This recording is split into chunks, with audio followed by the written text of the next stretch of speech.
Okay, nawakaribisha wote kwa jina la Yesu Kristo. Siku nzuri, siku njema, siku ya baraka, siku ambayo Bwana ameifanya kuwa jinsi hivyo. Furaha yetu kubwa ni kuzidi kumhubiri Yesu Kristo, kuzidi kwa kusanyika kwa pamoja, kuzidi kumtumikia Kristo katika maisha yetu, kuzidi kumuinua Kristo katika nyakati hizi na muda huu ambao kanisa linazidi sana kujitoa na kumtumikia katika roho zao na katika imani yao, kwa sababu yuko upande wetu. Jambo la kwanza nitasema asante sana kwa kila mmoja ambao pia tumekuwa nao katika ibada ya Morning Glory ambao tunaianza saa 11 hadi mwendo wa saa 12:30. Nashukuru Bwana katika ile nafasi ambayo ametupatia ili tumtumikie katika dunia hii. Pia nashukuru wala ambao mnazidi kusimama pamoja na huduma. Mungu azidi kusimama pamoja nanyi. Kwa kila jambo ni kumtazamia Kristo.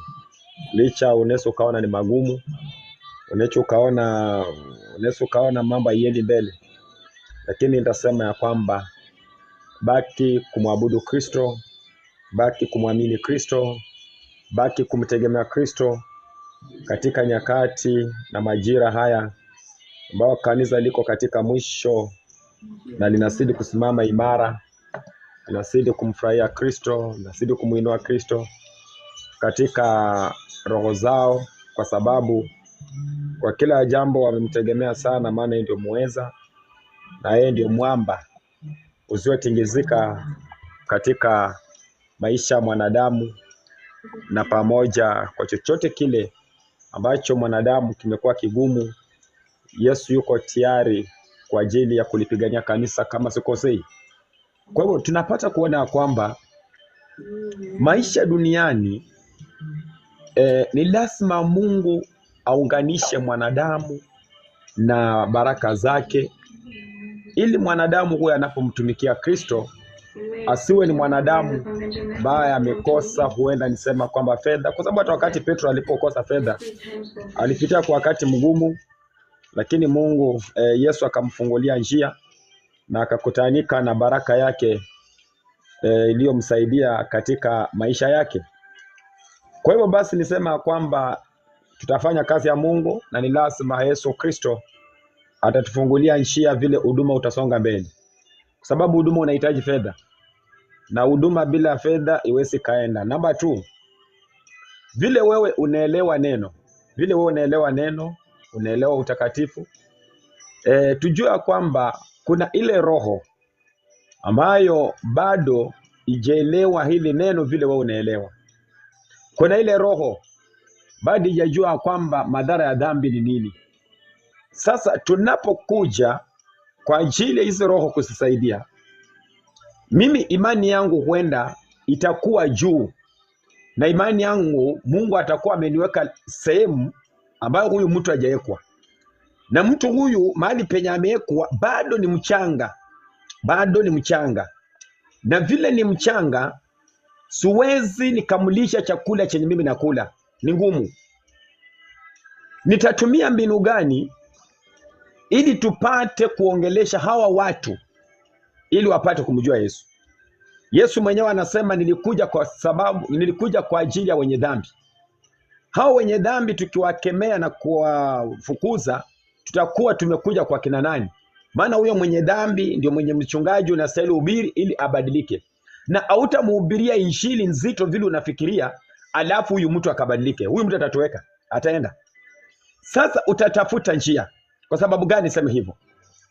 Neno la Mungu linapohubiriwa, hilo neno linalinganishwa kama mbegu ambaye mpanzi alipotoka na kenda shambani akapanda mbegu yake. Tazameni, mbegu kadhaa zilianguka katika mwamba, katika mwiba, katika kando ya njia, lakini mbegu moja ile ikaanguka katika udongo mzuri, ikasalisha faida katika kazi ya mpanzi aliyoifanya. Sasa basi, mpanzi angelazimisha ile mbegu ambayo ilianguka katika mwamba ili ikamee, haingemea, ni ngumu sana. Na ndio unaona pale katika Matthew 13 verse number 30, kama sikosei. Matthew 13 verse number 30. Matthew 13 verse number 30. Mathayo mlango wa 13 mstari wa 30 inasema, viacheni vyote vikue hata wakati wa mavuno. Na wakati wa mavuno nitawaambia wavunao, yakusanyeni kwanza magugu, myafunge matita matita, mkayachome, bali ngano ikusanyeni ghalani mwangu. Amen. Thank you. Wacheni vyote vikawe. Wacheni vyote vikawe, kwa sababu injili hii ninapohubiri, hii injili inaingia katika roho mwanadamu, na mwanadamu atakayeamini itamuosha na kumtoa katika hali ile ambayo mwanadamu alikuwa anaishi. Injili hii inalinganishwa kama mwanadamu kuchukua dawa akameza. Baada ya kumeza, maumivu yale ambayo alikuwa anayapitia, baadhi maumivu hayo inakuja inaondoka katika mwili wa huyu mtu, kwa sababu neno hili ameruhusu likae katika roho yake. Sasa hilo neno linaanza kumuongoza, hilo neno linaanza kutoa uchafu ndani mwake.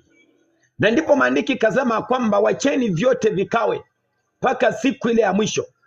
Wakati mkulima atakapokuja, basi ngano itekwa katika gala na magugu itachomwa.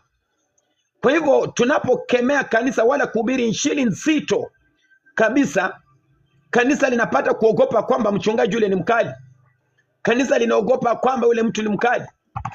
Lakini tutafanya namna gani ili tupate kushawishi hizi roho ili sipate kumjua Kristo? Na ndio message anasema usiku wa leo ya kwamba wacheni vyote vikao kwa pamoja, kwa sababu anaweza akawa akiwa mchafu, anaweza akija akiwa mchafu, lakini katika neno linalohubiriwa katika ile madhabahu litambadilisha na atakuwa mtu mwema. Lakini tunapohubiri injili ile nzito ambayo mwanadamu bado mwenye ako mwilini, itakuwa ngumu, na wewe mwanadamu hautamsaidia bali utamfukuza. Isaya mwenyewe akasema, onesu ukachukua chakula cha watu wazima ukapeane watoto. Yule mtu ambaye alikwisha kombolewa, yeye ataendelea kujengwa katika injili hii ambayo tunahubiri nyakati za mwisho. Yule mtu ambaye bado hajakombolewa ataendelea pia kufunguliwa na kujua ukweli katika injili hii ya nyakati za mwisho. Ni mimi na wewe kutafakari hizi roho tunapopewa ili tusiongoze, tutasisaidia ili sipate kuokolewa katika janga ambalo limefamia kanisa duniani, au tutakuwa mojawapo wa kupoteza hao watu katika injili kali itakayowaogopesha na wasema kwamba mimi pale siendi, mchungaji ni mkali.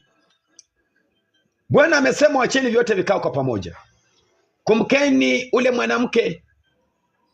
mwanamke kahaba ambaye alitengeneza nywele lake kwa gharama kubwa, lakini anamsafisha Yesu miguu zake kupitia katika nywele lake ambaye ametumia gharama. Kwa nini Yesu akumfukuza kwamba wewe, hii ni dhambi, haifai uweke hapa? Huyu mtu nafaa tumfute, tumlete karibu, tuanze kumfundisha, tuanze kumjenga, tuanze kumwelekeza. Utapata kwamba atajua na ataondoka katika ule udunia ambao ulikuwa umemmeza. Kwa sababu Yesu angekemea mtu, huyo mtu angekufa dhambini, angepata kuokolewa. Sasa injili tunayohubiri, tunadhani kwamba tuko katika njia, kumbe sisi ndio wachungaji ambao tumekuwa katika njia ya kuzua zile roho kabisa total. Na ndio mwisho inapofika tutasema nini au tutajitetea namna gani? Sasa Yesu amesema wacheni vyote vikawe kwa pamoja mpaka ile siku ya mkulima atakapokuja kutoa mavuno yake. Ngano itawekwa katika magala na magugu itafungwa matita na ikachomwa katika motoni. Neno la Bwana ni neno lile lenye baraka. Yule ambaye aliandikiwa wokovu akisikia tu hiyo sauti anaokoka, na yule ambaye kuandikiwa wokovu hata umtembelee uende kwake uinjilisti mara 100 hata wewe okoka. Isaya ni mlango wa 60 mstari wake basi ni wa kwanza, wakati ambao Bwana anazidi sana kulitawala kanisa na kulionyesha njia, ile njia ambayo inastahili, ile njia ambayo inafaa, ili kanisa lisidi kusimama imara na kanisa lisidi kujitoa na kusidi kutembea katika ushindi wake Bwana wetu Yesu Kristo. Wakati mwanadamu anapopitia katika mateso, anajua ya kwamba kama Mungu anioni, anajua ya kwamba kama Mungu anitambui. Mtu wa Mungu, nitasema hivi, mateso hukaribisha Yesu karibu na maisha yako. Mateso hufanya Mungu kuwa karibu na mtu.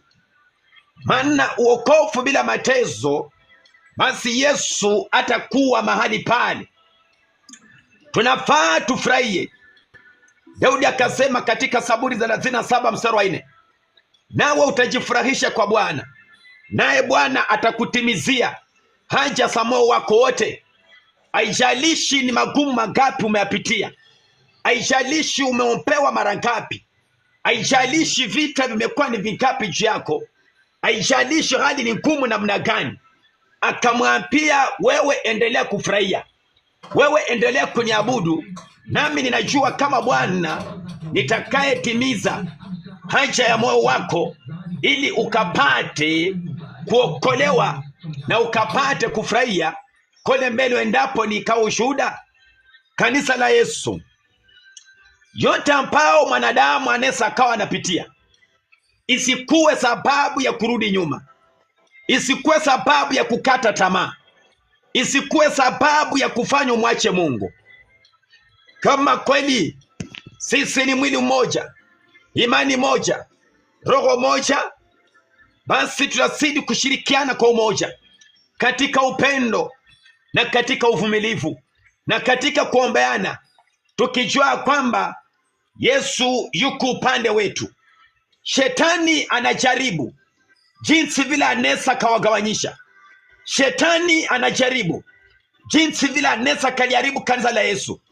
Lakini wachungaji, wakati mnapozidi kuungana katika upendo, katika umoja, katika kuombeana, basi kuna nguvu za Bwana zinazoshuka na kusimama upande wetu, ili tuongoze kanisa, tulipeleke mbele, lipate kufaidika, lipate kushangilia likisema haleluya, hosana, nimeokolewa na Kristo, nimeokolewa na Jehova Yawe. Mateso inasikawa mengi, magonjwa inasika kusunguka, vita siku baada ya siku. Si ya kwamba Yesu amekuacha, ameruhusu jaribu likupate ili apate kuangalia imani yako. Ameruhusu jaribu likupate ili apate kuona msimamo wako. Anaweza akakupea washirika wenye vichwa gumu, wameimesa dunia na wanaishi kama dunia, ili apate kukujaribu. Je, utawasaidia namna gani? Na ndio naona kanisa la siku ya leo linakosa kukua kwa msimamo ya sisi wachungaji. Tumechukua msimamo mkali, na huo msimamo tunadhani ya kwamba unasaidia hawa watu, kumbe tunaliangamisha kanisa, kumbe tunalitesa kanisa. Wakati umefika, Bwana anasema na Isaya ninasema na kanisa, nuru sasa imeshuka katika vinywa za wachungaji, katika vinywa za wachungaji, kwa ajili ya kuhubiri injili katika mataifa na katika ulimwengu, ili wanadamu wakapate kujua ya kwamba Yesu hakika ni rafiki asiyekuwa rafiki mwongo. Hakika Yesu Kristo ni mzazi asiyekuwa mzazi wa kushindwa.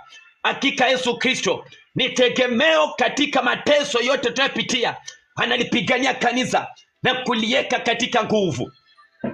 Kanisa la siku ya leo limekuwa ni kanisa la maajabu, limekuwa ni kanisa ambalo limekosa kuelewa injili ya kweli na injili ya uongo. Sasa basi, tuwalete katika upendo, tuwalete katika uaminifu, tuwalete katika uvumilivu. Mungu naye atasimama pamoja na watumishi wake, ili wapate kuongoza hili kondoo lipate kwenda mbele, likiondokea mateso katika dunia hii. Andiko likasema kwamba ondoka uangaze, maana nuru imekwisha kushukia. Giza litafunika kabila, giza litafunika kila nchi. Kwa hivyo mnapotazama wakati ambao tumeishi, nini kimefunika ulimwengu? Nini kimetawala ulimwengu? Ulimwengu umetawaliwa na uovu, ulimwengu umetawaliwa na giza. Hakuna mtu hata mmoja ambaye anaweza akawa na ufahamu akajua ya kwamba ni nyakati za mwisho. Watu wamekosa kujua nini kile kinatendeka katika ulimwengu wa sasa. Nini kinafanyika mnakiona katika ulimwengu wa sasa. Giza limeshuka na limefunika dunia. Giza limeshuka, limefunika kila kabila. Leo mnapotazama dunia inaongozwa na giza, lakini kama wachungaji waliomo sasa, wachungaji wale wanajitoa kwa ajili ya kurudisha mwangaza ndani ya kanisa. Ndio wanapitia kwa wakati mgumu, ndio wanapitia kwa mateso, lakini wanatamani wakalifikishe kanisa mahali, lakini wanatamani wakajenge watu kufikishwa mahali, ili kanisa la Bwana likapate kwenda mbele. Mateso yapo kwa ajili ya wachungaji, vita vipo kwa ajili ya wachungaji, vita viko kwa ajili ya watu wala ambao wameamini.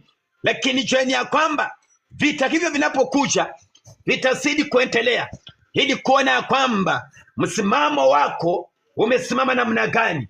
Na ndipo maandiki imesema ya kwamba wacheni ngano na magugu vikaende kwa pamoja, wacheni ngano na magugu vikakue kwa pamoja. Ile siku mkulima anapokuja, atakapoingia katika shamba, anapoanza kuvuna, ngano itawekwa katika magala, basi yale magugu itafungwa matita na itawekwa katika moto.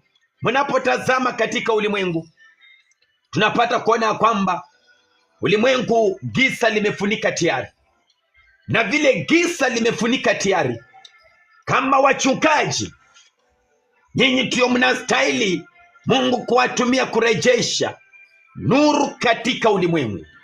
Giza ni nini? Giza ni mwanadamu ambaye ameishi katika dunia, maana amekubaliana na ile dunia ambayo ameishi, anafanya vile dunia inataka. Sasa lile giza limemfunika yule mwanadamu, na ndipo tunaangalia kuona kwamba kanisa la sasa, wachungaji wa sasa, kuna jambo moja ambalo kwa nalitazama ninashangaa. Sisi kama wachungaji, nitaongelea kama wachungaji, mchungaji anaweza kaalikwa katika kanisa sehemu tofauti. Atakapoalikwa katika kanisa sehemu tofauti, ili akaende akapeleke injili, atakapofika mahali pale na apata kwamba lile kanisa liko na watu watatu, liko na watu wanne, liko na watu wawili, huyo mchungaji ana nguvu ya kuhubiri. Nimekuja kuona kwamba sisi wachungaji tunafurahia tunapoona umati, lakini tunapokuwa na mtu mmoja, wawili, watatu, hatujisikii kama tuko na watu.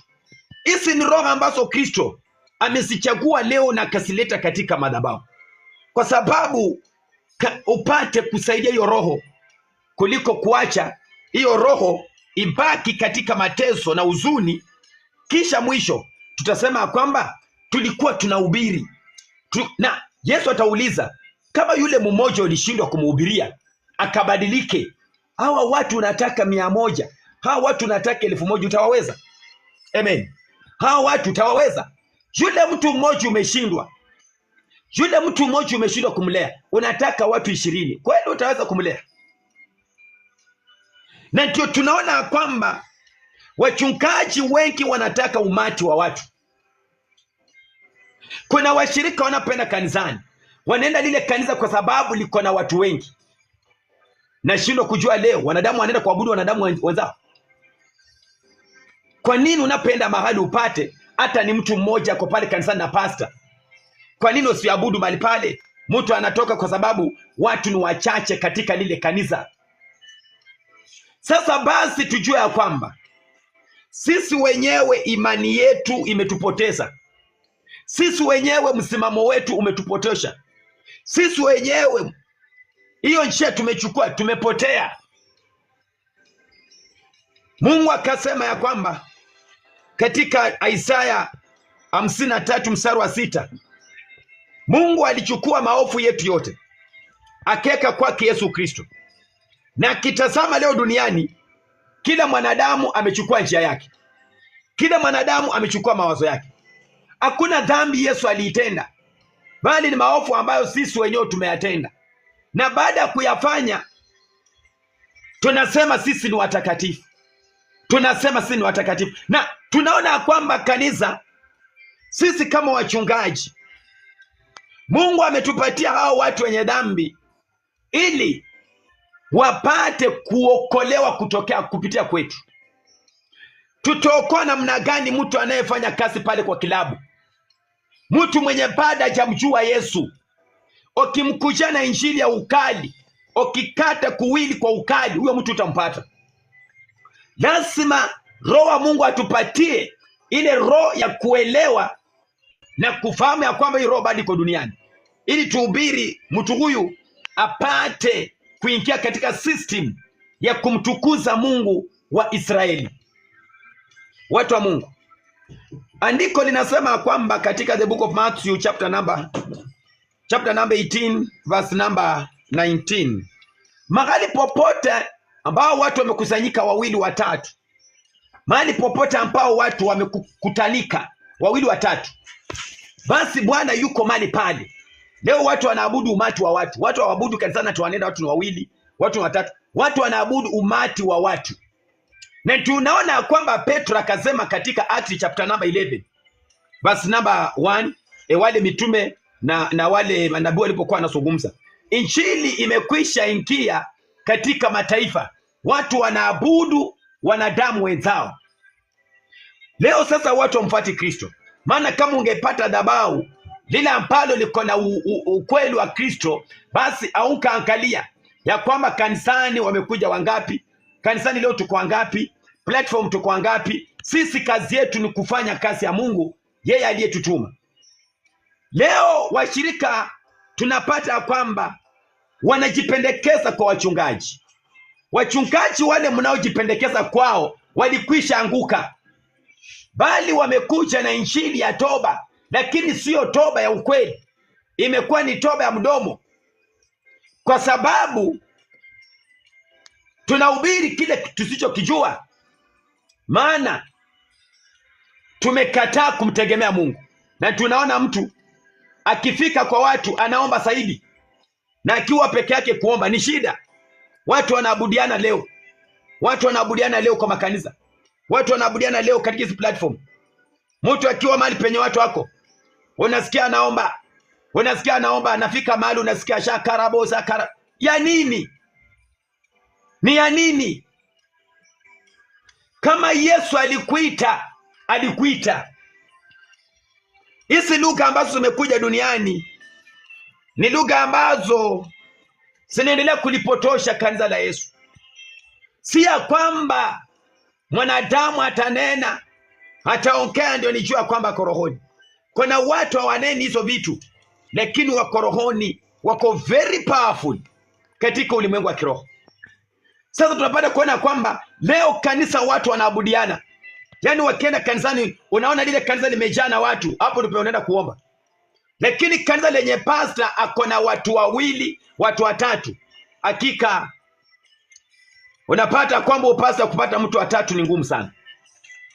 Sasa tuangalie katika Isaya mlango wa 60 mstari wake ni wa kwanza kwa jina la Yesu Kristo na mstari wa pili. Isaya mlango wa 60 mstari wa kwanza inasema, ondoka uangaze, kwa kuwa nuru yako imekuja na utukufu wa Bwana umekuzukia. Mstari wa pili akasema, mstari wa kwanza Isaya 60 mstari wa kwanza ananena kanisa ya kwamba sasa ondoka basi uangaze. Hajasema ya kwamba umati uondoke uangaze, no, wewe ondoka uangaze, kwa maana utukufu wa Bwana umekwisha kushukia. Haijasema kwamba imetushukia, imekushukia. Wacha tupate kurudia pale ili tupate kuelewa kabisa. Mstari wa 61 Isaya mlango wa 60 mstari wa kwanza. Ondoka uangaze, kwa kuwa nuru yako imekuja na utukufu wa Bwana umekuzukia. Na utukufu wa Bwana umekushukia. Haijasema imetushukia. Leo wanadamu wanaabudiana, wanadamu kwa wanadamu. Mchungaji akienda mahali watu ni wengi, anahubiri kwa nguvu. Akipata kanisa halina watu, hakuna kuhubiri pale. Ndio muone ya kwamba hata wachungaji ambao tunahubiri, wachungaji ndio wamemaliza kuanguka kwanza. Wachungaji ndio walitangulia kuanguka. Mathayo 15:14 andiko linasema, wacheni hao ni viongozi vipofu. Kipofu akimuongoza kipofu mwenzake, wanaenda kutumbukia katika shimo, wanaenda kuanguka katika shimo. Na ndio tunaona injili ya siku ya leo ni injili ya kila mmoja kujionyesha kwamba yeye ako na umaarufu. Sasa tumeliacha kulihubiri neno la Kristo, tumekuja kuhubiriana sisi wachungaji. Wanauza maji, wanawakisha misima, wanafanya nini? Tumewacha kuhubiri injili, tumerudi kuhubiri jinsi vile sauti ya toba, kuhubiri jinsi vile kijito cha utakaso. Tumeacha injili ya Kristo. Yesu hakuhubiri kuhusu mtu fulani, yeye alikuwa anazungumza neno clear. Kwa hivyo wacheni hao ni viongozi vipofu. Kiongozi kipofu akimuongoza kipofu, mwisho wanaanguka katika shimo. Ametuambia vizuri, ondoka. Hajasema tuondoke. Wewe mwanadamu ondoka, ili ukapate kuangaza. Nuru ya Bwana imekushukia tayari, ili ipate kukukomboa, kukutoa katika mateso ambayo iko mbele yako, na wewe auone hayo mateso. Je, uko tayari kuondoka katika zile njia ambazo katika roho yako unasijua kwamba sio nzuri?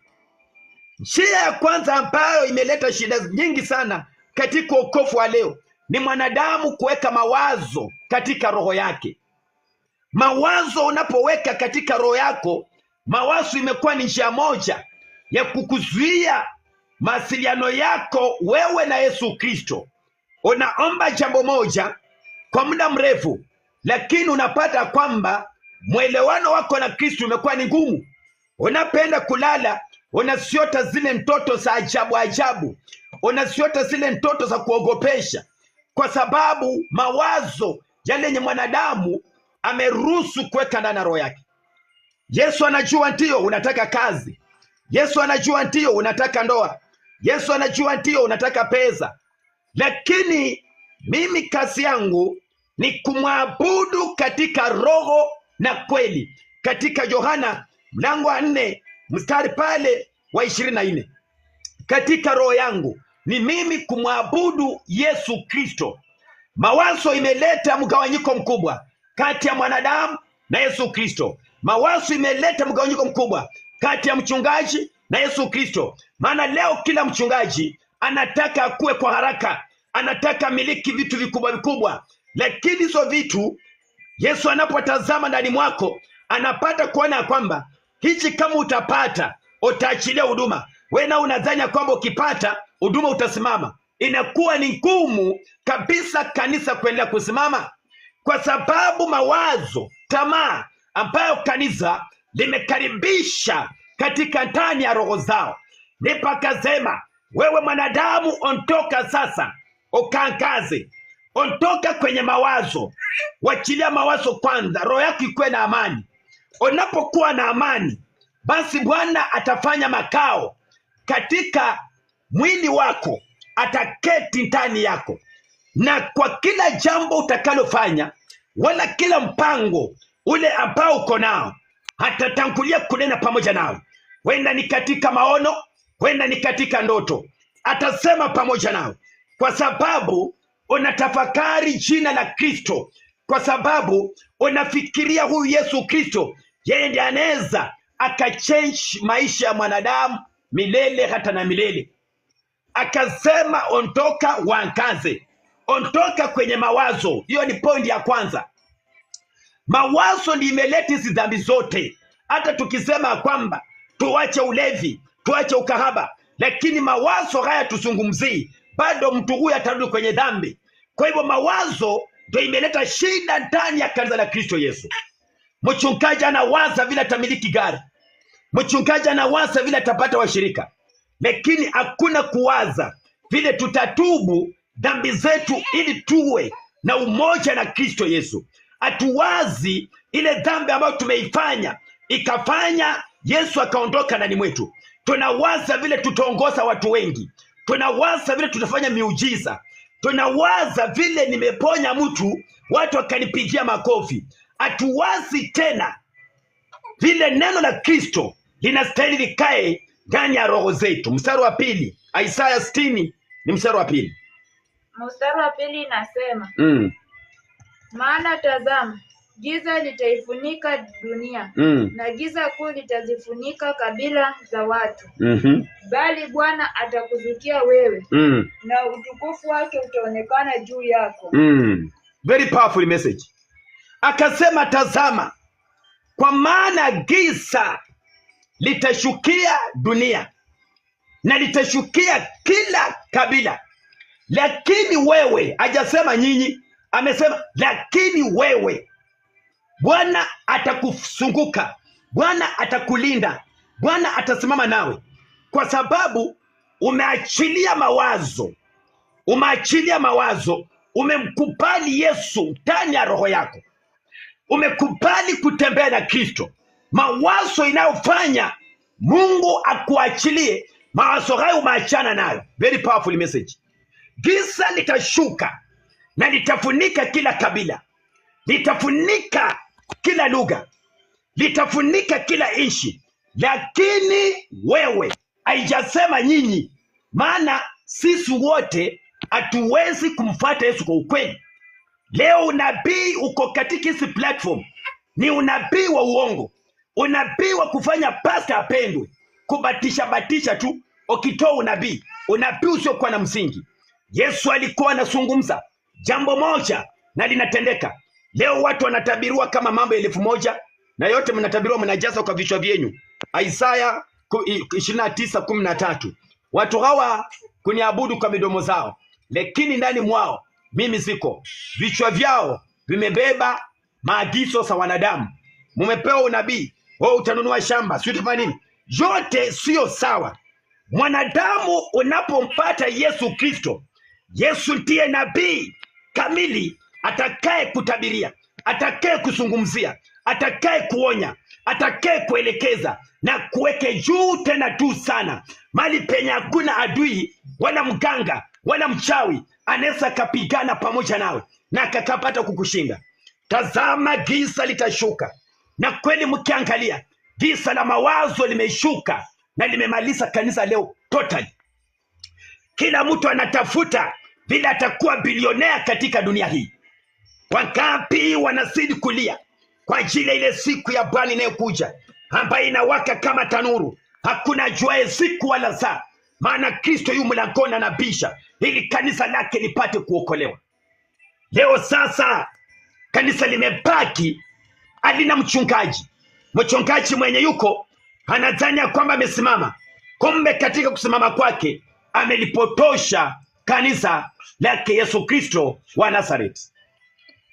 Hilo giza linaposhuka, lakini wewe mwanadamu ukaokolewe, lakini wewe mwanangu ukaokolewe, lakini wewe mtumishi wa Mungu ukaokolewe. Maana nuru inatafuta watakatifu, nuru inatafuta wenye haki, nuru inatafuta wenye imani na maombi ambao wamejitoa katika hizi nyakati za mwisho.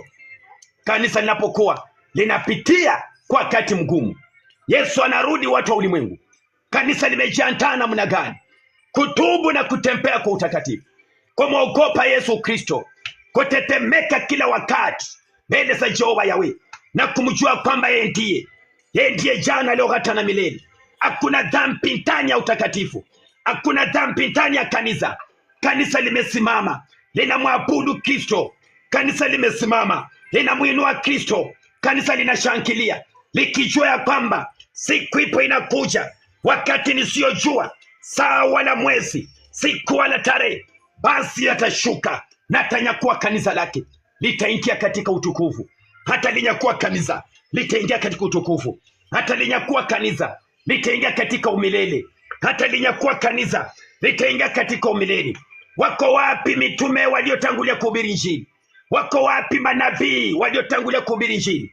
Ile roho ilienda wapi? Injili imebaki ya leo ni pesa, pesa, pesa, pesa. Baada ya pesa ni usharati madhabahuni kati ya wachungaji na washirika wao. Leo injili ya kweli ilienda wapi?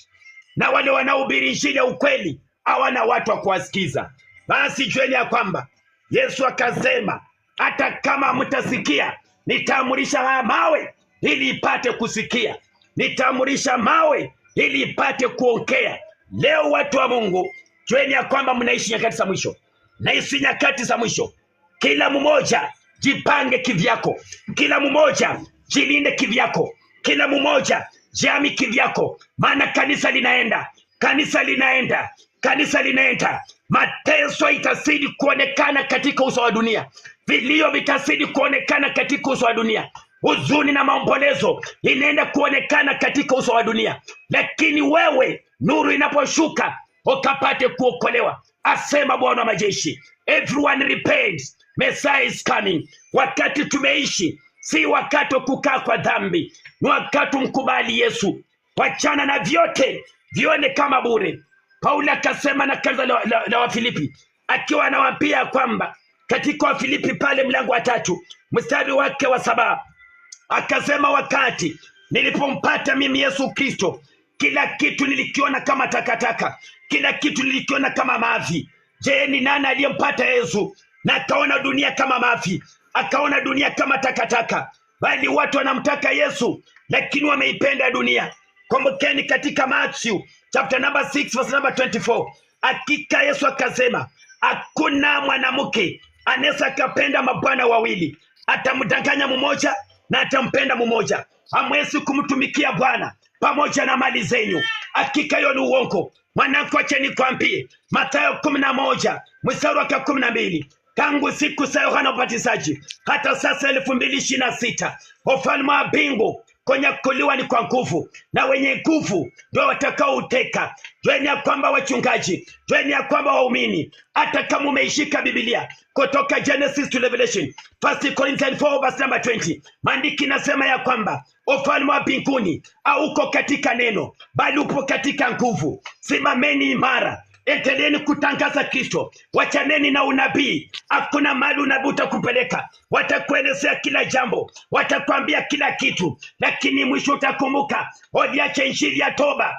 uliacha injili ya milele, ukakimbilia miujiza. Leo unaona siku ya leo watu wanafuata miujiza, watu wanafuata unabii, na tunaona Yohana mstari ule wa 6 pale 30 pale mlango wa 6 pale 34, wakamwendea Yesu wakiwa wanataka chakula. Yesu akawajibu, basi mimi ndiye chakula cha uzima na milele. Watu wanaponipokea hakuna atakayesikia njaa, Kwa nini leo mnaombewa? Leo mnatabiriwa, mnaambiwa mambo zenyu, magonjwa yasiondoki, umaskini uondoki, vita viondoki, talaka zimejaa. Kwa sababu gani? Tumeacha maonyo yake Bwana wa majeshi, tumeacha madhabahu imebaki mahame, tumeacha wachungaji wale waliotumwa kwa ajili ya kuleta revival katika maisha yenu. Mnakimbilia miujiza, mnakimbilia unabii, mnakimbilia uongo. Watu hawataki maonyo, watu hawataki maonyo, asema Bwana wa majeshi. Basi jueni ya kwamba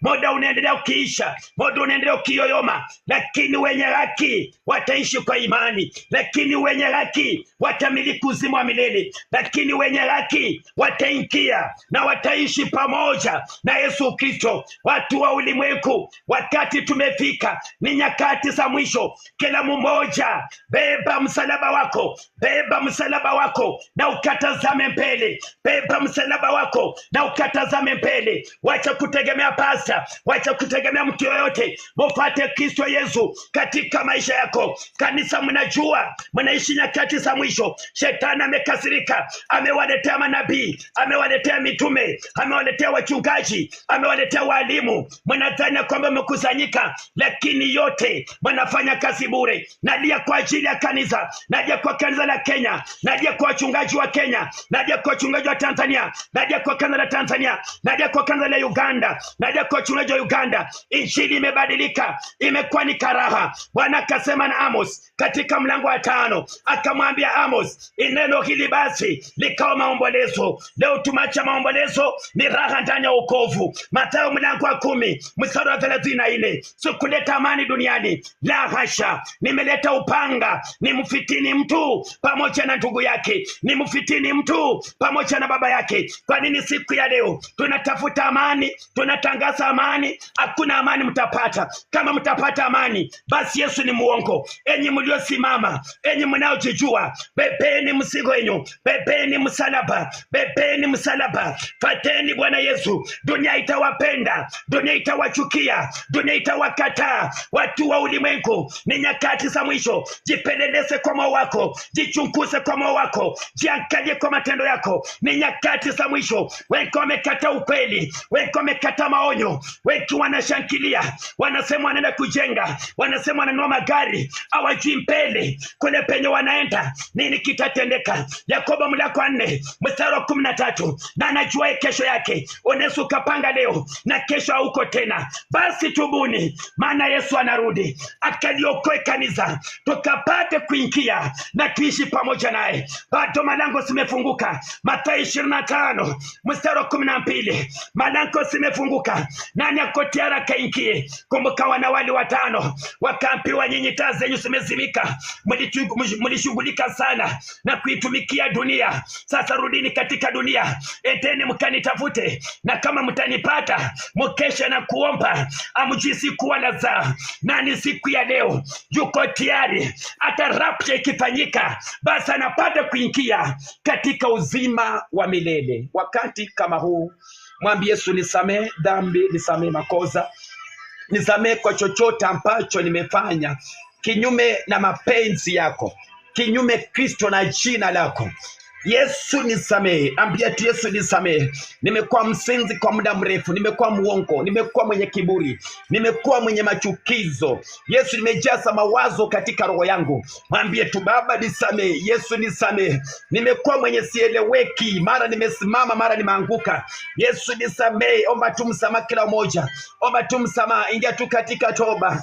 Mnajua kwamba tunaishi nyakati za mwisho. Watu wengi wamekata ukweli wa Kristo. Injili hii mtaipata wapi? Asema Bwana wa majeshi. Wenye ufahamu mko wapi? Wenye maombi mko wapi? Mkagwame katika mlima huu, mkisili kutafuta Mungu kwa ajili ya kesho yenu, kwa ajili ya maisha yenu, kwa ajili ya mateso ambayo imesimama juu ya maisha yenu. Ambie Yesu nisamee. Najua nimetenda dhambi, nimekuwa mwenye vita, nimekuwa mlevi, nimekuwa kahaba, nimekuwa mchoyo, nimekuwa mwenye maneno maneno, nimegonganisha watu, mimi ni mwenye ukabila. Ambia tu Yesu nisamehe, ambia Yesu nisamehe, ambia Yesu nisamehe, ambia Yesu nisamehe, ambia Yesu nisamehe, ambia Yesu nisamehe, ambia Yesu nisamehe, ambia Yesu nisamehe, ambia Yesu nisamehe, ambia Yesu nisamehe, ambia Yesu nisamehe.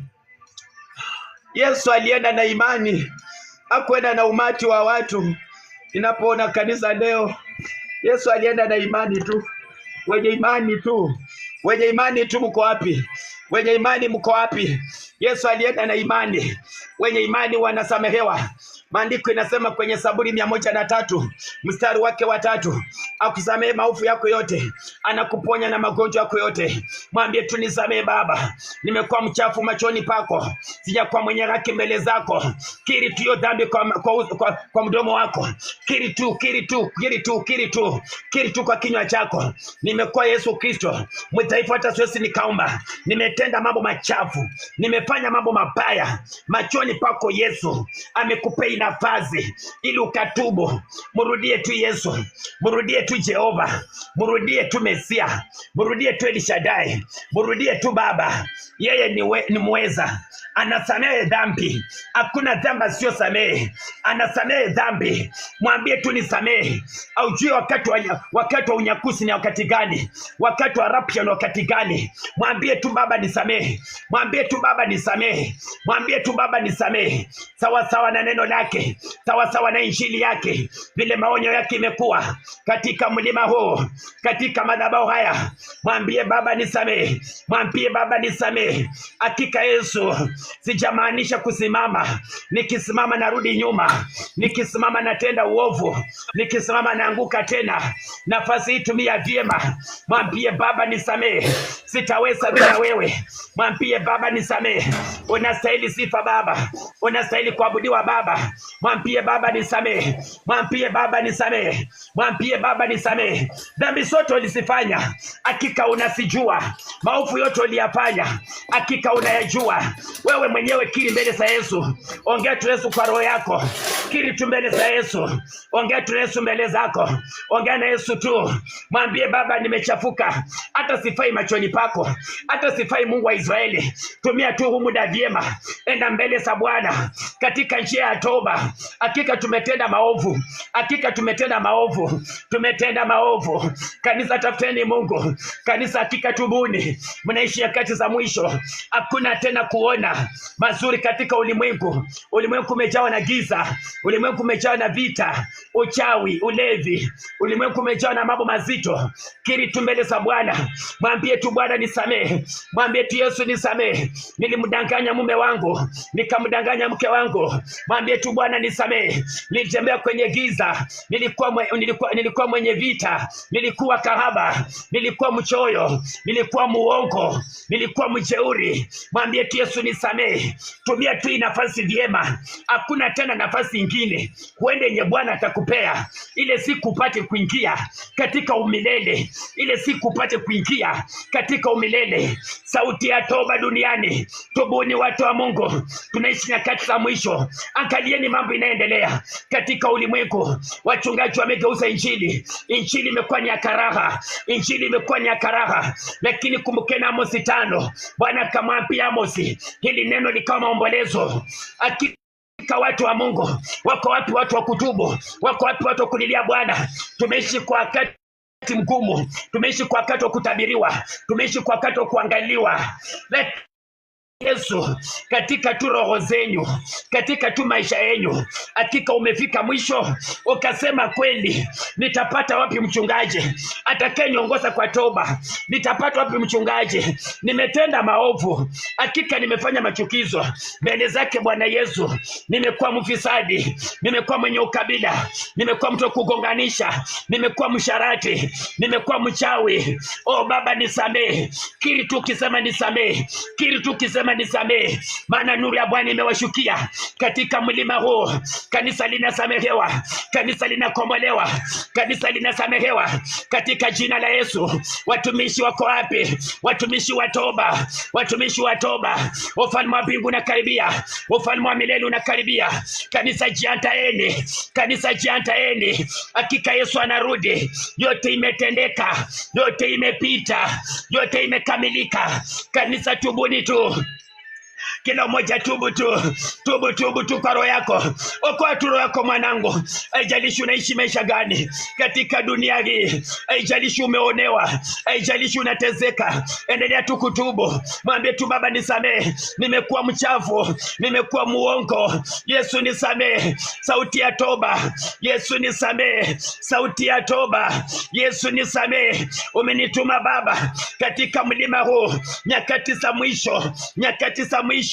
Kanisa tubuni tu watoto wa Mungu, tubuni tu, majira inakaribia. Naona wakati unakaribia, kanisa lipate kuingia, kanisa lipate kuingia. Na ile siku utafurahia, ile siku utashangilia ukisema haleluya, hosana, maana ulitubu dhambi zako, ukamwambia Bwana, nilikuwa muongo, nilikuwa msharati, nilikuwa mchawi, nilikuwa baba wa kuharibu ndoa za wengine, lakini Baba nisamehe. Ninakiri leo, ninalia leo, ninakiri leo. Hakika siku ya leo maandiko ikasema katika Isaya 26 mstari wake wa 20, basi wewe mwanadamu, ingia kwa chumba chako, ukaombe kwa siri, ukasali kwa siri. Asikiaye atajibu kwa wazi. Ongea tu na Yesu, ongea.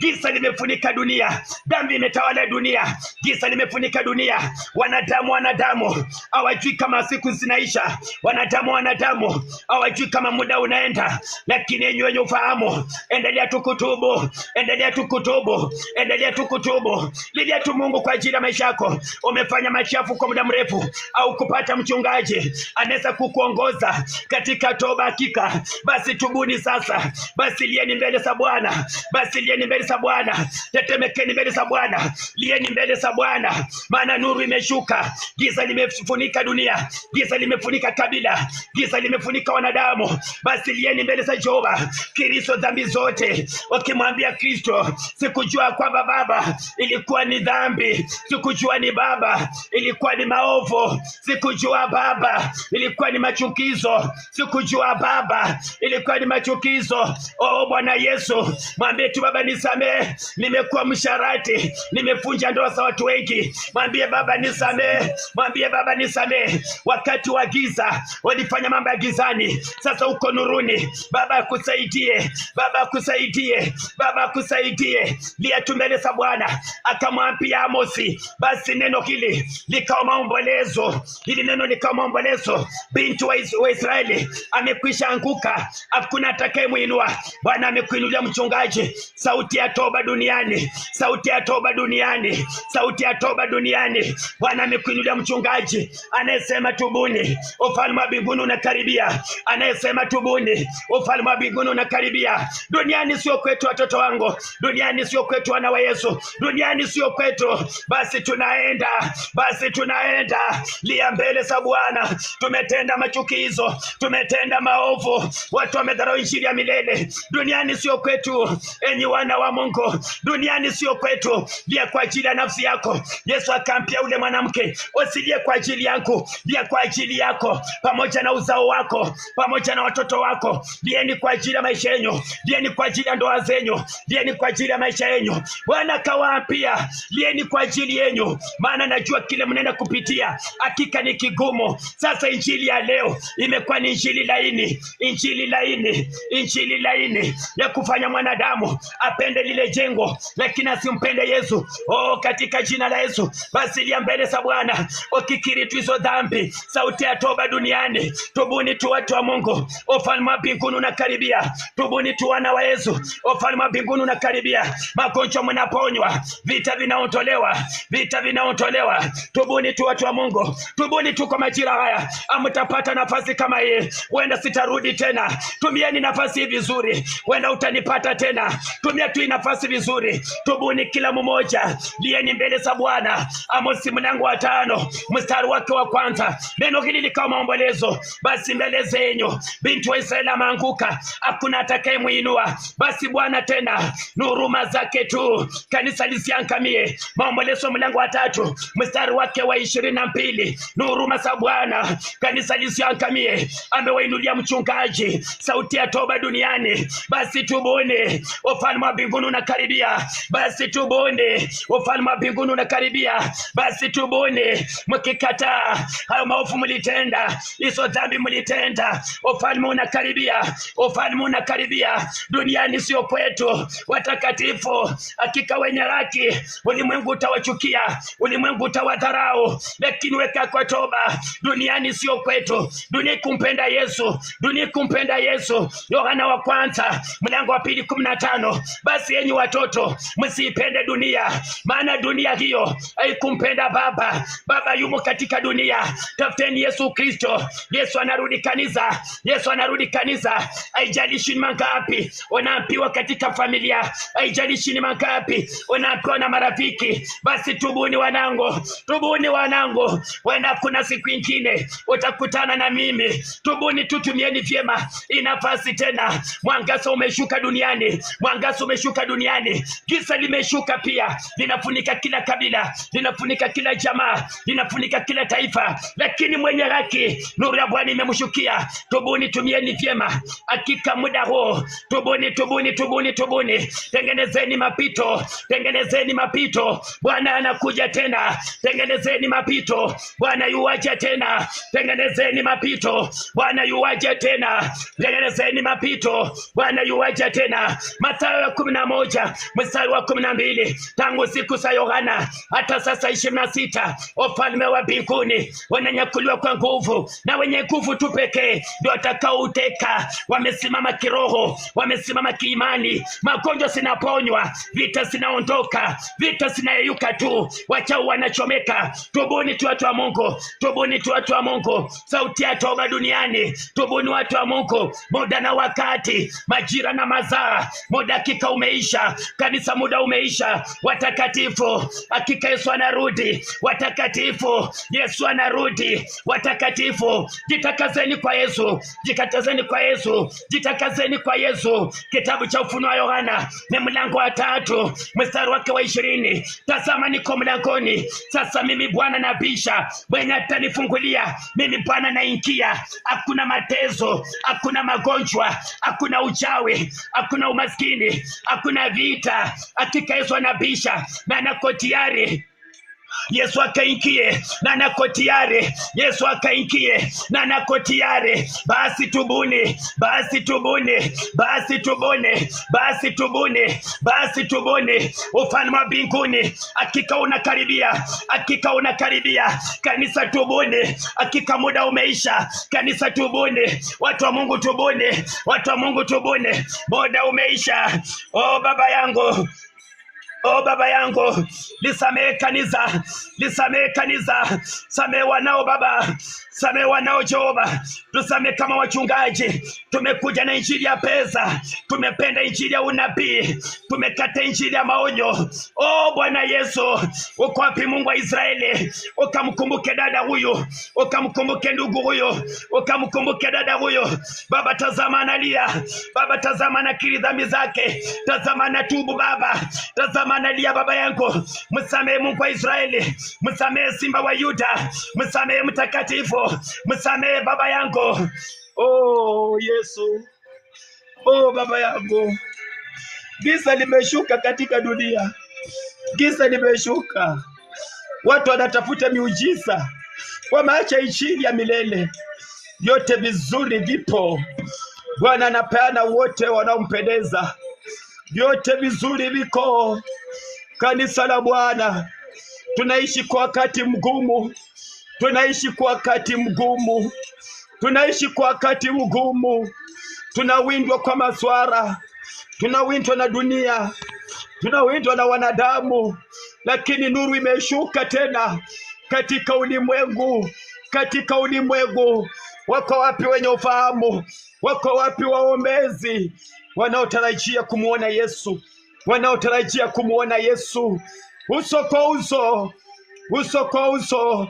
Lakini anatuagiza tuendelee kutubu, tuwe wavumilivu. Ile siku tunaingojea, nipate kumuona Petro, nipate kumuona Yesu Kristo, nipate kumuona Eliya, nipate kumuona Yohana, nipate kumuona Paulo, nipate kumuona Yesu. Ninatamani kwa roho yangu, napitia kwa wakati mgumu kwa ajili ya injili hii, na ni injili imebeba uzima. Enyi watu wa Mungu, ni injili imebeba umilele. Ondokeni kabisa kwenye dhambi. Dhambi imeleta mgawanyiko mkubwa kati ya mwanadamu na Yesu Kristo wa Nazareti. Lakini Bwana analipenda kanisa. Yesu analipenda kanisa. Yesu analipenda kanisa. Yesu analipenda kanisa. Tunaishi wakati mgumu. Yesu analipenda kanisa. Umetabika kwa muda mrefu, umelia na kuhuzunika kwa muda mrefu, lakini Bwana ametupa nafasi na ameliongoza kanisa na kulisamehe. Amelisamehe kanisa, amelisamehe kanisa. Kuna watakatifu duniani, kuna watakatifu duniani. Duniani kuna watakatifu, wanamtafuta Yesu, wanamtafuta Yesu, wanamtafuta Yesu. Huyu Yesu ako wapi? Wanamtafuta Yesu, wanamtafuta Yesu, wanamtafuta Yesu, wanamtafuta Yesu. Watakatifu wako duniani, wako duniani. Dunia haijawapenda, dunia haijawapenda, dunia haijawapenda.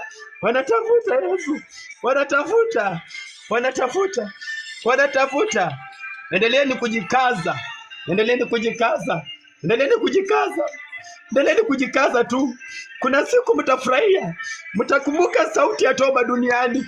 Kuna siku mtafurahia, kuna siku mtafurahia, mtarukaruka kama ndama, mkishangilia, mkiimba haleluya hosana, mkipeperusha matawi ya mti wa mtende, mkisema Yesu ni Bwana, Yesu ni Bwana. Kuna watakatifu duniani, kuna watakatifu duniani, kuna wachungaji watakatifu duniani, kuna washirika watakatifu duniani. Wanatafuta, wanatafuta Bwana, wanatafuta Bwana, wanatafuta Bwana. Msifadhaike kote mmepitia, msifadhaike hata kama mlituma pesa wachungaji wakakula mkakosa kuona ule muujiza, msifadhaike. Sasa asema Bwana, ananena pamoja na kanisa, anarejesha vyote vilivyopotea, anarejesha hata kama walikula pesa yako, Bwana anakurejeshea. Maana anasema katika Mathayo 12 pale mstari wa 7, akasema kwamba ninataka rehema wala sio sadaka. Neno hili kama mngelijua, hamngewalaumu hao waongo, hamngewalaumu hao wachawi, hamngewalaumu waliojiita wachungaji, lakini wachungaji wa tumbo. Na kanena katika Samueli wa kwanza pale mlango wa 15 mstari pale 22, akasema kutini bora kuliko kuitoa dhabihu. Jehova nisi, Mungu wa Israeli, Baba komboa kanisa lako, Baba komboa kanisa lako, Baba komboa kanisa lako, Baba komboa kanisa lako. Komboa wachungaji, komboa mitume, komboa wainjilisti, komboa manabii. Baba yangu, Boni Mwaitega alisema, mnapona ninalia, sili kwa ajili yangu. Na walilia nyinyi wa Kenya, na walilia nyinyi wa Tanzania, na walilia nyinyi wa Uganda, na walilia nyinyi wa Afrika, mupate kumjua Yesu wa ukweli. Paulo alisema kwa Galatia mlango wa 3, enyi wa Galatia wajinga, ni nani aliyewaloga? Mlianza kwa roho, nenda kumaliza kwa mwili. Kila mtu alishuhudia Yesu aliposulubishwa katika msalaba, mchana peupe mbele ya uso wa dunia, kila mmoja akiona na macho yake. Nashangaa leo tunaacha injili ya milele. Wanangu, acha niwaambie, ukimpata Yesu hautatafuta wachungaji, ukimpata Yesu hautatafuta wachungaji. Yohana mlango wa 10:12, mchungaji wa mshahara sio mchungaji. Wakati mbwa mwitu anapotokea, ukimbia na kuliacha kondoo. Mbwa mwitu anaingia katikati, kondoo linatawanyishwa. Kanisa limeisha, litakuwa limeisha. Lakini nasema kwamba jueni katika Yohana mlango wa 10 mstari wa 10, Shetani ni mwizi, ni muongo na ni muuaji, lakini enyi ambao mmefunuliwa na kusijua siri za mbinguni, sasa simameni imara, mjiandaeni. Yesu anarudi, Yesu anatetea kanisa, Yesu anawapigania, Yesu anawainua. Tuzidi kuwa na upendo, umoja na uvumilivu, tuzidi kumwabudu Bwana. Kama kesho atatupatia nafasi, bado tutarudi hapa saa 11 asubuhi kama atatupatia nafasi, na kama nafasi haitakuwa, kama kanisa litakuwa limenyakuliwa, basi hatutakuwa. Lakini kama atanipa nafasi saa 11 asubuhi, nitakuwa katika huu mlima, nasidi kumtafuta Bwana, nasidi kukuombea upate kumjua Bwana. Usidanganywe na wachungaji. Nabii kamili katika maisha yako ni roho yako. Unajihoji katika matendo yako na kutubu, na Mungu kukujibu katika maombi yako. Watu wa Mungu nawapenda, Yesu anawapenda zaidi. Najua kanisa linaishi kwa mateso, kanisa linaishi kwa wakati mgumu, lakini nawaombea msidi kukaa kwa amani. Kaeni tuko uvumilivu.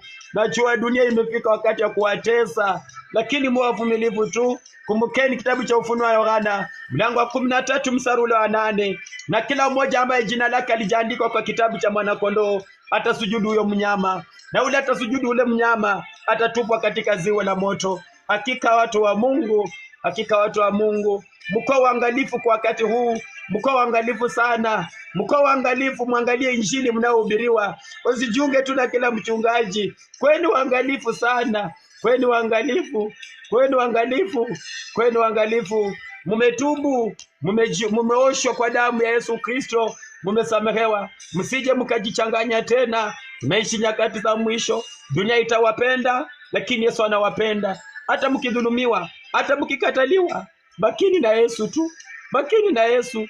Mamaka anaweza akafa, babaka anaweza akafa, ndugu zako na dada zako, lakini utabaki na Yesu. Au unaweza ukabaki peke yako tu, utabaki na Yesu. Yeye ndiye mzazi mwenye sio muongo, aweza akakufa. Yesu atakulinda tu duniani, na mwisho utakapoenda upate kuingia katika uzima wa milele. Maana andiko limesema nuru imeshuka kwa ajili yako, wache kusaidia na ikutawale. Asante Bwana Baba, katika jina la Yesu nimeshukuru, nimesema asante. Asante kwa kila mmoja Yesu, na watakasa kwa damu yako takatifu. Kila mmoja unamjua katika maisha yake, katika ugumu na mateso wamepitia. Baba, ninawatakasa kwa damu ya Yesu Kristo. Kama kuna wagonjwa, kama kuna watu wamelemewa na shida mbalimbali, wacha wakapokea ushuhuda katika mlima huu, Mungu wa Israeli. Magonjwa ikayeyuke, vita vikayeyuke, ukosefu wa kazi ukayeyuke, ukawape kazi, watakutumikia. Ninapendezwa Kristo na mwanangu mmoja alinipigia simu akaniambia, mchungaji, niko Taita na kuna mdosi wangu ametaka kufanya mapenzi na mimi au anifute kazi. Nimekubali kazi iishe, na nilikuwa nimemwambia mwanangu, basi ukasimame imara ili Mungu akupe kazi nyingine. Nikaomba pamoja naye. Hakika alikataa na akafutwa kazi. Alipofutwa kazi, baada kama masaa 3 akapigiwa simu akapata kazi nyingine. Na wakati ule alipopigiwa simu akasema, Yesu ni Bwana. Wakati kama huu Yesu, kanisa nimeliacha mkononi mwako. Wakati majaribu inaposimama, linda watoto wako. Umewaosha kwa damu yako takatifu, umewatakasa kwa damu ya mwanakondoo. Na Yesu, kanisa ni lako, kanisa ni lako, kanisa ni lako. Sina uwezo wa kuwalinda, nilindie tu Yesu Kristo. Uwalinde na uwabariki, uwape chakula, uzima, uwapa afya, amani katika nyumba zao. Yesu Kristo, hata kama kuna walemavu wapate nguvu katika hizo miguu na wasimame. Kama kuna viziwi wafunguliwe, kama kuna mabubu wafunguliwe. Mungu wa Israeli, vipofu wafungue. Mungu wa Israeli, Baba, tenda nami nitasema asante. Pumzi ya kinywa changu ikawe ni dawa kwa kila mmoja. Roho za wendazimu sing'olewe, magonjwa za kila aina Yesu kawaondolee, na watakuinua na kukutolea ushuhuda wakisema, Yesu ni Bwana. Pokeni muujiza wenyu, pokeni uzima wenyu, pokeni baraka zenyu katika jina la Yesu Kristo wa Nazareti. Asante Bwana Yesu, asante Mungu wa Israeli. Familia yangu naisingira kwa damu ya Yesu Kristo, mke wangu pamoja na mtoto wangu. Yesu, simama pamoja naye, mpiganie Baba na kumlinda. Mtumishi wako Baba usimuache, kwa damu yako na nguvu zako. Kwa Yesu Kristo nimeomba hata na kuamini. Amen. Asante mtumishi wa Mungu Servant James. Natamani karibu sana utusalimie, utatueleza mawili matatu, kisha utakaribisha kila mmoja atapata kutusalimia, na pia kama amejifundisha nini, ako na jambo ambalo anahitaji kuelekezwa, ataongea. Hapo uko huru, zungumza. Yesu ni mzuri katika maisha yetu. Mtumishi wa Mungu Servant James, kama unanipata, karibu nafasini yako na utakuwa unakaribisha wale watu wote tupate kusalimiana na kujuana. Karibu sana. Amen. Wasalimu kwa jina la Bwana Yesu Kristo. Mimi mweri wa afya jioni ya leo, nashukuru Bwana kwa sababu ya neema yake na nguvu zake amenikirimia jioni ya leo, kwa sababu ya kwamba sio kawaida kuwa imegharimu mkono wake Bwana na imegharimu huruma zake Mungu jioni ya leo kuwa hai. Naomba niweze yote kushukuru mtumishi wa Bwana kwa nafasi ulionipa. Na kweli neno la Bwana la wakati ndio hilo. Mungu akawa akiuliza katika kitabu cha Isaya 6, ni mtume nani aweza akapeana chakula cha wakati? Na ni injili ambao mtu akifuatilia itaweza kumpeleka usimani, hata kama injili kama hiyo ya toba haipendezi na sio nzuri masikioni mwa wengi, lakini ni injili ambao itaokoa nafsi zetu na moto wa jana. Wapendwa, kuna wakati ambao wanawake wakamulilia Yesu katika Luka 23 verse 26 to 28. Wale wanawake walipongeuka wakamulilia Yesu, Yesu akawangeukia akawaambia, basi msinililie mimi, lakini lilieni nafsi zenu zikaweze kupata nafasi. Kwa hiyo amefika wakati mtu aangalie sana urafiki wake na Mungu. Maandiko yanasema ya kwamba utakatifu ndio ambao utaweza kusaidia mtu kurithi ufalme wa mbinguni. Na kuna maneno ambayo mtumishi ameyanena pale, akasema ya kwamba wale ambao watakao stahimili dunia hii na kuipinga na kukataa tamaa zake na maovu yaliyo duniani, ya kwamba siku ile Yesu atamvuta machozi na ataweza kumkaribisha na kumpa taji la uzima wa milele. Maandiko yanasema ya kwamba dunia, katika kitabu cha Ayubu 9, sina muda wa kusoma 25. Maandiko yanasema ya kwamba dunia imetua chini ya uovu, na hakika ukiangalia dunia sasa hii ya kwamba imeharibika. Ukiangalia sasa hii watu wengi wamekuwa sodomist, wengine wamekuwa lesbian, wengine wamekuwa na sex. Ya dunia sasa ni dunia ambayo imeosa. Na hakika ni vizuri kujikomboa, ya kwamba angalia mpaka unasikia uhubiri wamefanya sodomist. Angalia sasa hii unapata mhubiri ameweka na mimba bali fulani. Yani hakika siku ambazo tupo ni mtu akimbie ajuane na Kristo. Mtu akimbie dhambi. Na kwa sababu dhambi ndio ambao imefanya dunia ifike mahali imefika mateso. Angalia sasa hata mvua hakuna. Angalia sasa chakula hakuna. Angalia sasa magonjwa. Yani hakika sasa hivi dunia ya kwamba imeharibika. Na hakika kwa nini dunia imefika mahali imefika? Katika Isaya, ningeomba mtumishi tusomee Isaya 24. Isaya 24 verse 3. Ndio niweze Isaya 24 verse 3. Ni kwa nini dunia imefika mahali imefika? Isaya 24, soma verse 3 mpaka 5.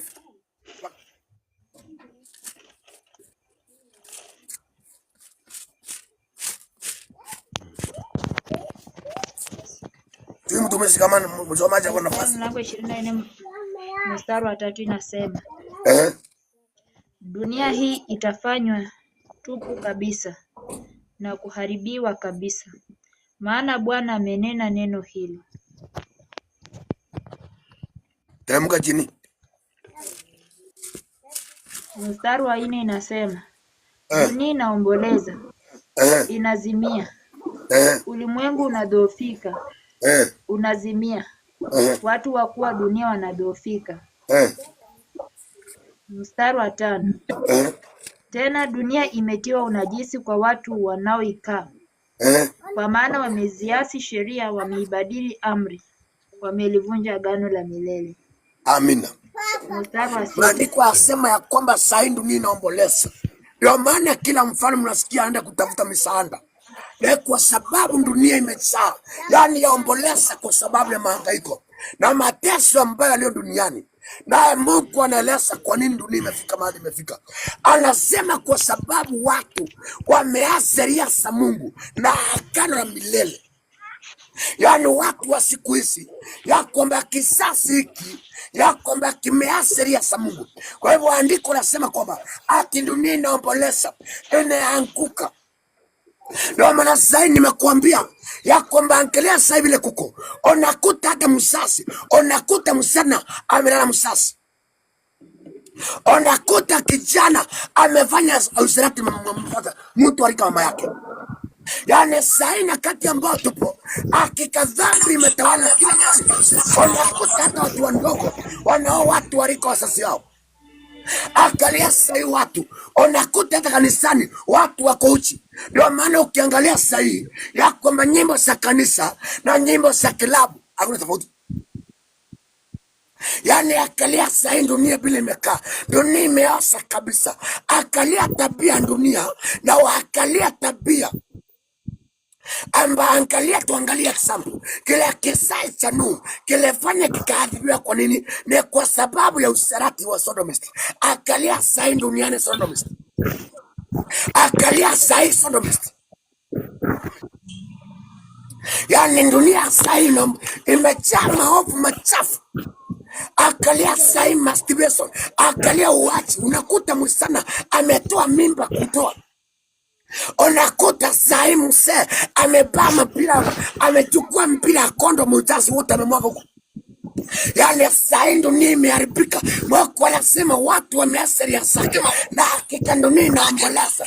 Angalia sasa makansa, angalia magonjwa ambao anatiba kwa sababu Mungu asema tumeacha zake na kanisa imepotea. Yani kanisa ilikuwa rohoni imebaki kwa maji, vitambaa, chumvi, stika, vifagio na kupanda mbegu. Lakini injili ya toba ya kupeleka watu isimani, Paulo akasema katika Matendo ya Mitume 20 verse 26, anasema hatukujiepusha na injili ya kupelekea Kristo roho, yani injili ya kupelekea Mungu roho, yani injili ya utakatifu, ni injili ambayo imekataliwa, ni injili ambayo imesikika na Mungu, ni injili ambayo watu wanaikataa waipende. Apende injili ya kukemewa, apende injili ya kuadhibiwa, apende injili.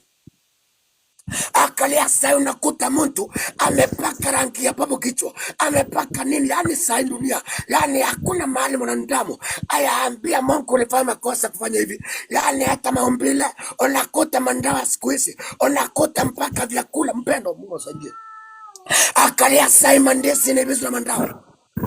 Yani mandesi kibisa ndawa, unakuta pia msana amechukua ndawa amemesa akuwe maupe. Mandesi kiwekea patalasa, unakuta naye mtu anajinuka mandawa nono. Yani hakika Mungu anasema ati ndo nimemwasi, hakika ndo nimeasi Mungu, na hakika Mungu anaita watu, anawaambia rundieni, lotoboni turundia Bwana. Anasema watu wamrundie, wako pale kotobo, wakasikia sauti yake ya toba, watu wakangeuka na kurundia Mungu. Mpendo, dunia tunapita na tamaa zake inapita, lakini ufalme wa mbinguni wa milele. Jiulize ya kwamba Yesu akarudisha hayo usiku wa leo, moyo wako utaenda wapi? Utaenda usimane motoni. Moyo wako utaenda wapi mpendwa? Angalia moyo wako, usiangalie dunia. Angalia moyo wako tu, angalia Mungu wako, angalia sheria za Bwana, tia sheria za Mungu. Mpendwa, jikomboe, kimbia dhambi kwa roho yako. Tukimbia dhambi na kwa sababu dhambi imetenganisha na Mungu. Dhambi imetuangamiza, dhambi imetuua. Tubadilike wapenda, tuamke. Dhambi ni hatari. Yani hakika dhambi ni hatari. Ile story kujiangalia mpendwa, neno lake Mungu largewa, angalia sana jele mpendwa. Hakika Mungu ameisa, nyakati zimeisa, tukimbia dhambi na kwa ajili dhambi. Katika kitabu kitabu cha Rumi yatuambia dhambi imeondoa utukufu wa Mungu. Yani dhambi imeondoa utukufu wa Mungu, na dhambi imetenganisha mwanadamu na Mungu. Wacha Mungu asaidie sana wapendwa. Ng'ang'ana nafsi yako ipate uzima. Ng'ang'ana nafsi yako ipate uzima. Ng'ang'ana nafsi yako ipate uzima.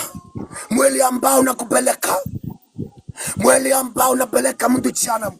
Angalia mwili wako mpendwa, pigana mwili usinda mwili. Mwili ambao unaonyesha mtu manyumba, mwili unaonyesha mtu usirati, mwili unaonyesha mtu maovu yote. Pigana mwili wako usinde mpendwa.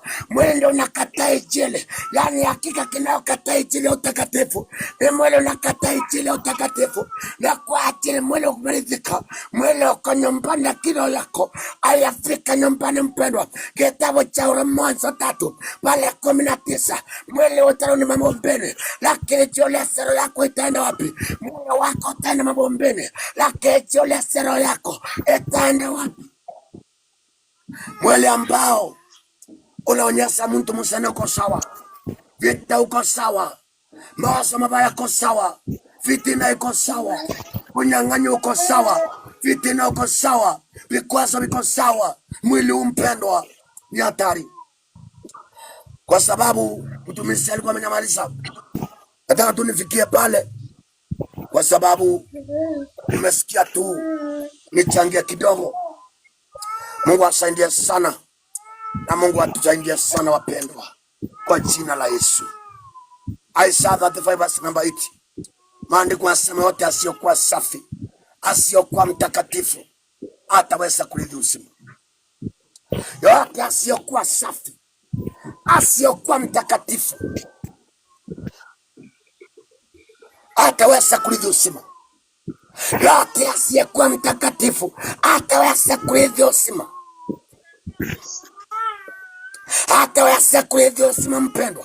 Ni watu wakimbia toba mpendwa, akimbia kwa ajili ya dhambi, na kwa ajili ya mazikarabu zaya, na kwa ajili ya hakika dhambi itakupeleka jehanamu. Akalia usirati utapeleka manjama. Ni mara ngapi mpendwa akalia njia zako, kimbia ukatoa mpendwa. Maandiko yatuambia dunia imeharibika, imetoa wavu, na kwa ajili ya watu wanaika wameasiria za Mungu.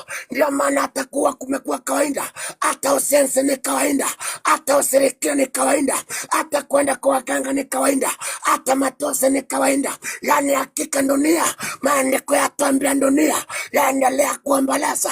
Afadhali kutubu wapendwa, tukimbia kutubu wapendwa, tukimbia tukatubu wapendwa, tukarejelee Mungu wapendwa. Ni wapi tumeharibika mpendwa? Mungu atuambia katika Yeremia 6 mstari wake wa 16 anatuambia tuangalie sana ni wapi ambao tumekosea na tuweze kutubu wapendwa. Mungu atuambia tuangalie sana ni wapi ambao tumeangamia, ni wapi ambao tumeacha njia. Akalia mama mzee, akalia kijana msana, akalia ni wapi ambao umekosa njia wapendwa. Akalia ni wapi ambao umekosa Mungu wako, hata msamaha hauna forgiveness, moyo wako una forgiveness. Umejaa vikwazo, umejaa umebeba watu, hauna msamaha ndani yako, hauna msamaha ndani yako. Umejaa chuki, umejaa wivu, umejaa tamaa, umejaa kiburi, moyo wako unataka msamaha. Wewe watu ule ambaye ule mtu ulichukia mwaka uliopita, bado umembeba tu. Mbele tubadilike wapendwa, tukimbia tukatubu, tukimbia tukatubu. Tuwa mpendwa nyakati maisha, maondo maisha mpendwa. Mwanadamu Mungu anakuambia, maondo maisha, badilika utubu. Maondo maisha mpendwa, maondo maisha, tubadilike wapendwa.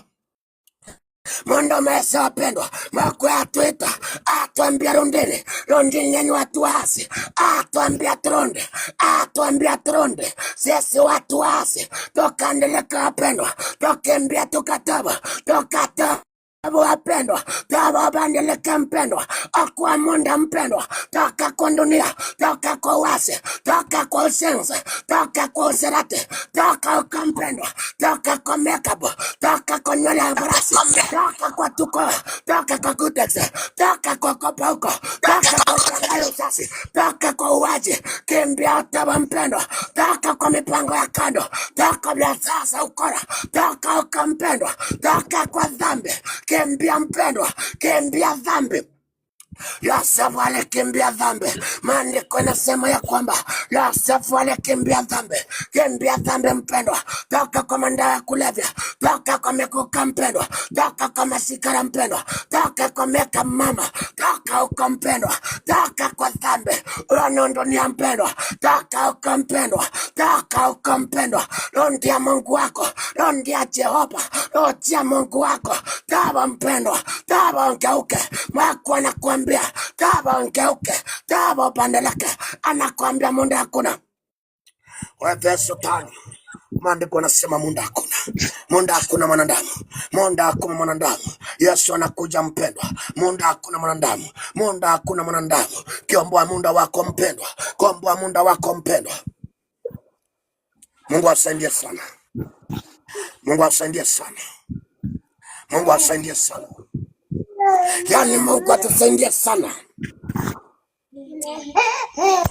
Mungu atusaidie sana mpendwa.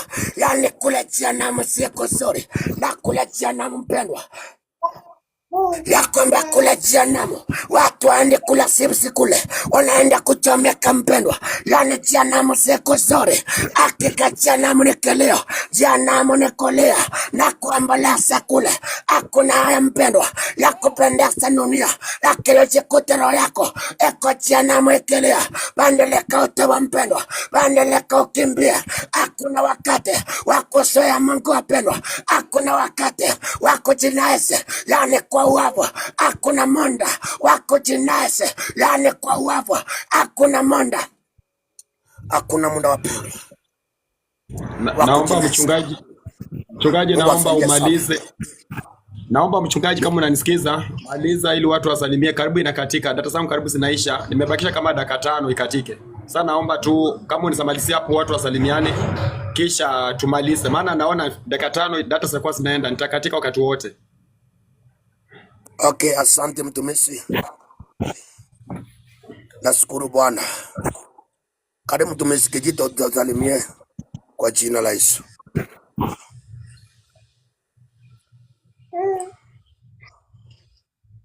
Mtumishi Kijito, karibu tusalimie kwa jina la Yesu.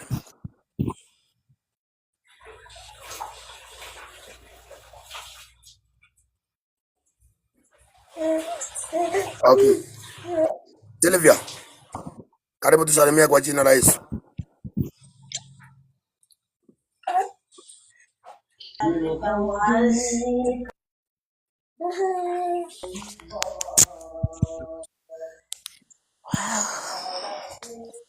Bwana asifiwe kanisa. Amina. Okay, ni jioni iliyo njema. Ninamshukuru Mwenyezi Mungu.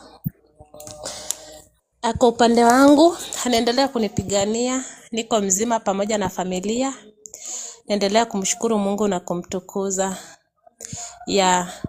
Sina mengi. Mimi ni kuendelea tu kuwatia moyo, tuendelee tu kutafuta Yesu Kristo. Yeye ndio mwisho. Hata tukifanya raha za dunia, tufanye vitu zote za dunia, mwisho tu lazima tu tutashikilia hiyo njia ya Yesu Kristo. So kama una muda sahihi, endelea kutafuta Mungu na Mungu atatusaidia na atatuelekeza vizuri. Tuwa tunapatikana hapa, karibuni hapa wageni, na tunapatikana WhatsApp na tunapatikana YouTube. Na pia tuko na namba zetu hapo za sadaka, ukihitaji kutoa sadaka, kununulia mtumishi wa Mungu kitu kama bundles, hiyo na hatuwezi tukakufungia nje. Karibu sana watoto wa Mungu, tutembee pamoja. Tunakuanga hapo WhatsApp na maombi wageni ambao wajajua. 2026 ni mwaka wa baraka. Na yote atakubali tu kutembea na Yesu Kristo ataona hizo baraka. So karibuni sana, mimi naendelea vizuri. Nashukuru Mwenyezi Mungu na mbarikiwe. Amen.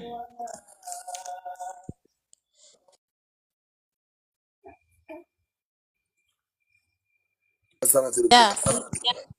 Kama kuna ushuhuda tunaendelea hapo kujuana.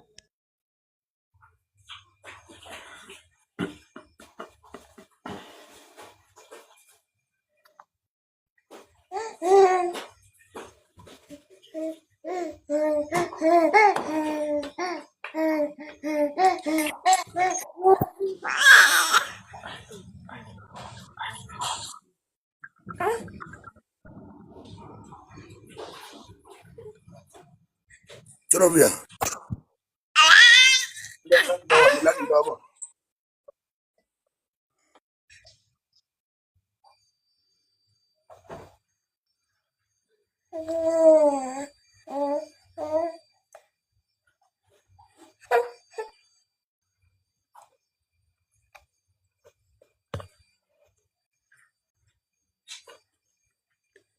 Tumalizie, sijui ni nani bado hajatusalimu. Kama hujatusalimu unaweza ukatusalimu, kwa sababu naona dakika zimeisha. Kama kuna mwenye bado hajatusalimu unaweza ukatusalimu, utuambie mawili matatu vile unaendelea pia, maana tayari baada imekamilika.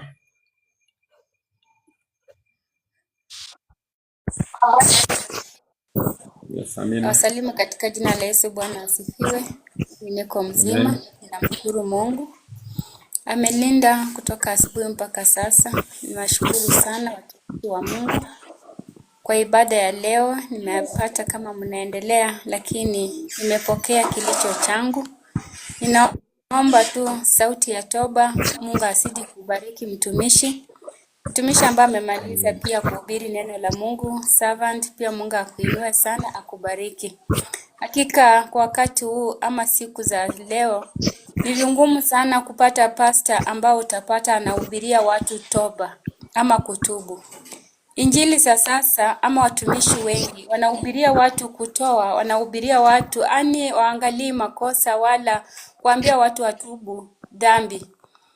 Wanaona vile watu wako kazi yao ni tumbo tu. Ninafuraha sana kwa mkutano wa leo.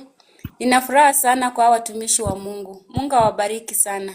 Hakika bila toba hatutawahi kumuona Mungu. Hata tukiendelea kufanya dhambi, hata ukitoa sadaka yako namna gani, funga la 10, lakini umekatalia dhambi, hakuna mbingu ambayo tutaingia. Ni vizuri hata tukose kutoa, lakini tutubu tuwe na Yesu katika mioyoni mwetu. Asanteni, sina mengi ya kuongea sana kulingana na muda. Mungu awabariki sana. Amen. Amen. Asante. Asante kwa kuchangia. Asante pia kwa nafasi yako kuingia hapa na kuwa pamoja na sisi. Tunashukuru Mungu kwa sababu ametupatia nafasi, tumekutana. Pia Mungu akukumbuke na kubariki zaidi kwa jina la Yesu Kristo. Mtumishi wa Mungu pale juu, kijito cha utakaso. Sijui kama unanipata, upate kutusalimu, huenda utakuwa na jambo kabla hajakatika. Najua wakati wote ni katika. Yes, Bwana asifiwe. Amina. Mungu kwa nafasi hii. Nimekuwa tu kazini, ndio nafunga kazi, nielekea sasa kwa nyumba ndio nione kama tutafungua ibada ya saa 4. Kwa hivyo tuko pamoja. Nashukuru kwa mahubiri na kwa watumishi wa Mungu, hata mtumishi wa Mungu James, mtumishi wa Mungu Apostolia. Mungu awabariki, awatende mema, na wale wote ambao mmeshiriki katika ibada hii, barikiweni. Tuko pamoja. Amen.